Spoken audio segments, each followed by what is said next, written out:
In this video, I want to talk about the two new plays that I got in, which I alerted on Twitter. So I got into Bank of America puts as well as Caterpillar puts. So in this video, I want to do a full psychological analysis. I'll be going in very in-depth, taking a look at a bunch of stocks, just like I did with the semiconductors play. And speaking about the semiconductors play, I have gotten out all of my contracts as I alerted on Twitter as well as Discord. So we had an incredible play on the semiconductors right when we hit and filled the gap. I got out for a nice amount of profit. So I'll also be discussing that at the end of the video. So I have that timestamped in the description. Now, subscribe, make sure to leave a like. I'll be posting a lot more on Twitter since Elon Musk did buy Twitter. So, make sure you have a Twitter account and follow me there. Let's get started off with the Dow. Okay, what is the Dow? It holds the top 30 US stocks, and these are the top holdings. So I'm strictly taking a look at the Dow because both Caterpillar as well as Bank of America are listed on the Dow. And if we take a look at the Dow, it is at a pretty nice major level of resistance. We could see that we have tested this level of resistance many times, and the more times that we actually touch this level of resistance, the weaker it gets and the higher chance of us actually breaking to the upside. So that is one thing to keep in mind. We also have a nice level of support, potentially if we can retest this and bounce back to the upside. So I want to take a look at a lot of these stocks because, again, it is all a probability game. The Dow might look bullish, but then we have Bank of America and Caterpillar, which have had an incredible run, which might get exhausted. So I want to go over that, and I want to take a look at Caterpillar now. And we're taking a look at Caterpillar. Let's take a look at the weekly time frame first. And it really does also have that similarity with the Dow that we have in a major level of resistance, especially on the weekly time frame. Now, Caterpillar is a lot more different than the Dow technical analysis wise, because if we take a look at the daily time frame, it had a incredible run. Okay, it gapped up 2 times. I want to talk about the gaps and I want to talk about the RSI. So even just taking a look at on the daily time frame, okay, we could see that we are at a level of resistance and that it needs to kind of calm down. So I'm loving my risk to reward on Caterpillar. As I talked about the Dow, yes, Dow might be bullish, whatever, but I'm loving the risk to reward on Caterpillar, and that is it really with technical analysis and how we trade. We take a look at the charts and we take a look at the probability. Okay, what is the probability of us being bullish or being bearish, and we play with the odds if the odds are on us. And I'm taking a look at Caterpillar. We're at a major level of resistance. We had an incredible run. We have 2 gaps to the upside. This is a exhaustion gap. I want to explain what that means and what that is. And we're just taking a look at the daily time frame. Again, it has these moments where it had incredible runs and it had a pullback. Incredible runs, pullback, incredible runs, pullback. And look at when it starts to drop, how fast it drops. Look at these big red candles and how it gaps down. So I'm absolutely loving the chart. Okay, that is it. I'm loving the chart. But let's get deeper. I'm taking a look and I'm having a closer picture on CAT, and we could see that we have 2 gaps. So there are multiple forms of gaps. Okay, you guys might know that gaps are psychological plays that sometimes we tend to fill them. Now let's take a look at the chart, and then let's take a look at the RSI. And I'm taking a look at the RSI that this gap was created when we hit overbought levels. So this is a exhaustion gap where buyers are really getting exhausted. And just like, again, I like my odds on Caterpillar stock.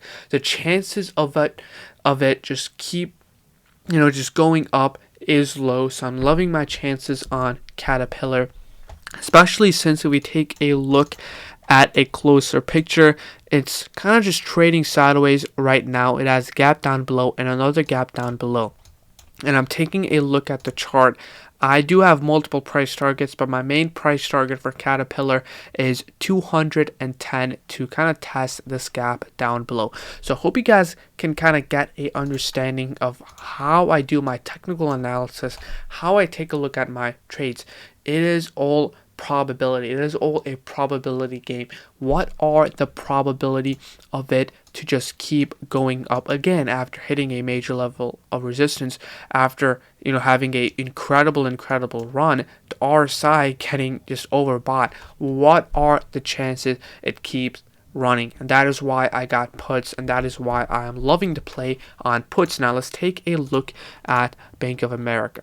Okay, so I entered in Caterpillar. Again, this is my position. You guys can see I only bought one. And then I have Bank of America, which is a more cheaper, affordable play. I'm taking a look at Bank of America, and this in fact looks a lot more interesting. And not only that, it also has a nice historical level of trading like this, which I want to explain in a little bit. So we're taking a look at the chart, and we're taking a look at Bank of America. In fact, if we actually take a look, the past couple months, it has really been just trading sideways, and we could see that we hit a major level of resistance and high selling pressure. If we zoom in over here, just take a look at the price action, what the candle is telling us. The candle is telling us that really it's a tough level of resistance. We're mostly just trading sideways. And not only that, we're also going to have a pretty nice stop loss on Bank of America if it really closes above this area. So that is what I'm looking at for the stop loss. But taking a look at price target, taking a look at the overall analysis, Bank of America has a nice record of trading like this for a while. And let me explain. If we go kind of back, let's go on the weekly time frame, and if I take a look here, this is another period where Bank of America has really just been trading sideways. We have another period going in over here where Bank of America is just trading sideways. We can go more and more back, and we can see that Bank of America has had another, and this was a very long period where it was just trading sideways. And especially since it is a bank stock, it's not like a growth stock, like a tech stock where it moves a lot, so it really makes sense on why it might just be trading sideways. And we have been, we have gone all the way back to the 2008 crisis, but this is the record of Bank of America and how choppy it trades. So I love my odds on Bank of America. And not only that, I got this golden signal. So what a golden signal is whenever someone buys, someone bought like $1 million on puts on Bank of America, and I got this data from Flow Algo. You guys can also get it from Unusual Whales, which I put the link in the description. But someone bought $1 million worth of Bank of America puts. Here's the contract, here's the expiration, all the details you guys can see here. So I also love on that, and I just love the odds on Bank of America as well as on Caterpillar, which I talked about. Now let's take a look at really some other more stocks, because again, all of these stocks are part of the Dow. And let's take a look at the overall Dow ETF. We have Bank of America, which also looks like a Bank of America and Caterpillar combined actually. Okay, if we actually take a look at on the weekly time frame, we could see a very similar to like the Dow. Okay, major level of resistance. And we take a look at the daily, it had a absolute incredible run. I mean, we can just count this 1, 2, 3, 4, 5. It was just running up 5 days in a row. Massive green. We can take a look at the RSI, overbought. We can take a look at the resistance. It is at a resistance. What are the chances of us, just where it just keeps going up? So that is what I'm looking at, and that is what I'm also seeing with Bank of America. So just some, form of correction, just a small move to the downside, we can be profitable on this trade. We also have the XLF ETF, which in fact actually closed above. And if we actually take a look on the weekly time frame, it'll be interesting on where it closes, because yes, on the daily it did close above. The weekly is going to be the important one because that is the overall trend. Let's go back to on the daily time frame. We also have MS, which is Morgan Stanley, which again, really same scenario. What are the chances of us actually breaking to the upside, especially with overbought, or it's actually kind of chilling around over here. Let's take a look at JP Morgan. Really same thing, overbought RSI. Take a look at these candlesticks. Take a look at this level of resistance. So I'm just loving my odds. McDonald's, this is a crazy one. It's still in the Dow, and we could just take a look at it. Has reached about all-time highs. Incredible RSI. Take a look at the candles. What are the chances of it just keep going up? So that is what I'm looking at, and especially CAT and Bank of America to me just look very nice. Tight stop loss if it closes above. Same with Caterpillar, but I am loving the odds on Caterpillar and Bank of America, and that is why I got into those trades. And especially since we have the weekly candle, we have Friday coming up, we have tomorrow is Wednesday, Thursday, Friday. It's gonna be important on where the weekly candle closes, because again, if we take a look at the weekly candle, this is going to be where I want to put my stop loss. If it closes above the trend line on the weekly time frame, that is where I kind of want to get stopped out. And I'll leave an update on Twitter. I'll keep you guys updated on Twitter, so make sure to follow me on Twitter and have notifications on.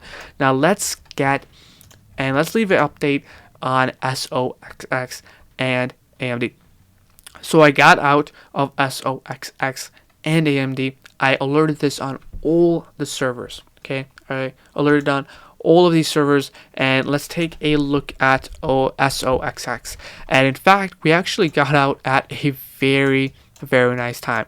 So again, our price target was $346.99 for SOXX. This is the semiconductors ETF, and right when it hit this, I tweeted out and I made an alert on Discord that I'm getting out and selling out because it hit this level of resistance. If you have been trading the market for a while and you kind of understand how gaps work, typically once we fill the gap, really that is it. And the chances of it kind of like, I don't know how to like explain it, but once we fill the gap, it feels like the stock is really done. Like, where are we going to go next? I mean, we do have another gap on SOXX, but again, this was a short-term trade, and I clearly kind of stated out above this level, we have this price target. Watch that video if you haven't already. But overall, we had incredible plays on semiconductor. And one thing that I'm actually watching for semiconductors is I'm taking a look at the weekly time frame. Let me remove this, and taking a look at the weekly time frame on where we close on Friday, especially if we take a look at Micron Technology. I mean, we played this, but I kind of got out and got into SOXX and AMD because they have like better contracts. But Micron Technology, I mean, looks amazing. Let's take a look at Nvidia, and Nvidia looks amazing if it closes above, especially for Christmas, because during Christmas we have Christmas, we have Black Friday, and probably a lot of people are gonna buy computer GPUs or whatever. So this might be playing a good effect. But look at Nvidia on the weekly time frame. I mean, this looks amazing, and if it closes above on the trend line on the weekly time frame, this might actually be a great play for a month out. So I'm still watching semiconductors, but we made quite nice money, quick in and out, whatever. But overall, hope you guys enjoyed this video. Very simple video. Okay, let's see what happens to CAT and Bank of America tomorrow. On Thursday, we have the inflation data. But overall, hope you guys enjoyed this. See you guys tomorrow. Subscribe. Make sure to leave a like. We do have another video coming out tomorrow. So see you guys later. Bye-bye.